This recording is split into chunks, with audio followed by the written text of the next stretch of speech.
Good morning, first graders. Happy Thursday, March 19th, 2020. Today is Thursday, so be making sure that you're doing your Thursday required activities in reading, writing, math, word work, and your fun bingo sheet. Today, I am looking forward to finishing up with you the story that we started last week at school. Does anybody remember the story? Remember, it's about Iris and Walter and when they took a field trip to the aquarium. So far, we've read chapter 1 and we've read chapter 2. We talked about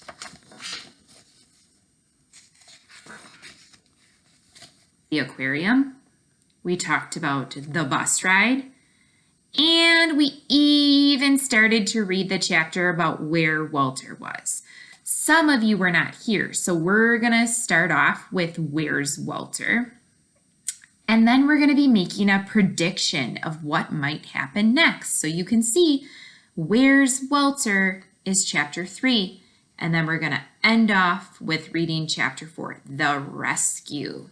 So some of you are already probably thinking that you know what might happen because you were here and you already got to read the story or already got to read chapter 3, where's Walter.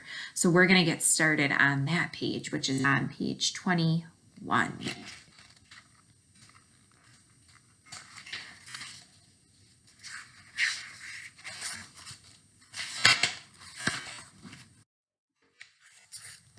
Where's Walter? When the bus pulled up in front of the aquarium, Iris said, "Look at all the people." "Hey, Walter," said Benny. "That boy is wearing a shirt just like yours." "He is?" said Walter.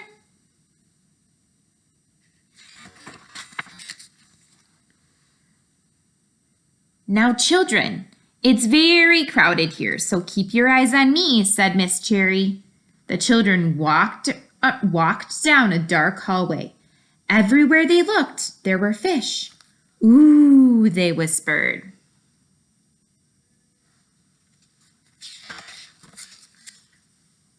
"Sharks," said Benny. "They look mean," said Iris. While the children were looking at the sharks, Miss Cherry and Jenny's mother counted everyone. "Okay, follow me," said Miss Cherry.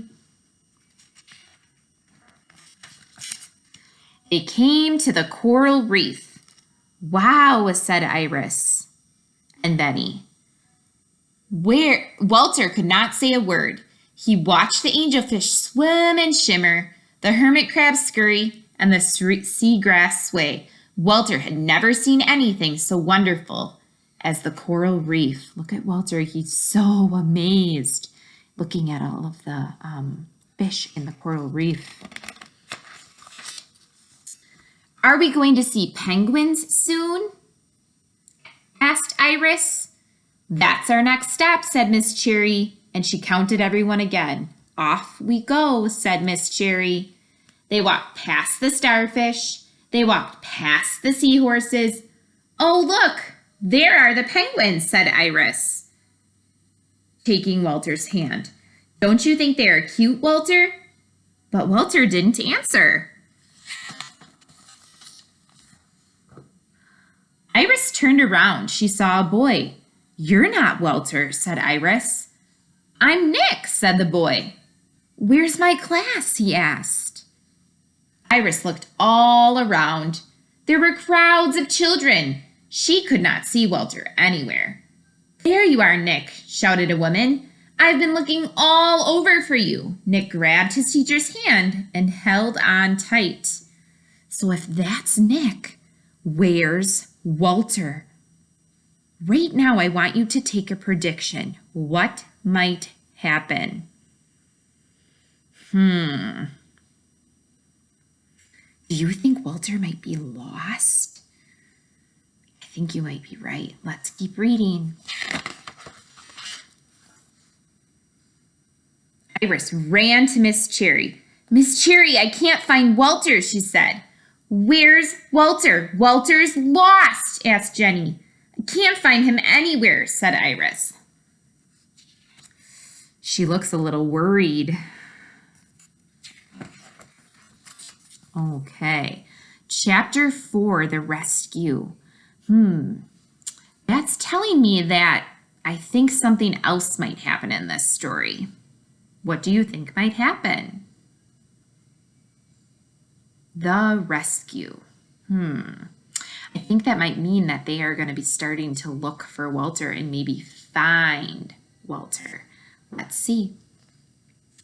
Don't worry, said Miss Cherry. I will find Walter. Now I want everyone to stay with Jenny's mother. Please let me come with you, said Iris. Miss Cherry looked at Iris's worried face. Come on, Iris, you and I shall find Walter, said Miss Cherry. They walked past the starfish. They did not see Walter. They walked by the seahorses, but Walter was not there. Iris thought about Walter, lost and alone. Poor Walter, he must be really scared, she said. We will find him, said Miss Cherry. But there were so many people. How would they ever find Walter in the big crowd? Suddenly, Iris saw him. There he is. There's Walter, she cried. Walter was still standing in front of the coral reef, watching the fish swim around and around. Walter, we have been looking for you everywhere, said Iris.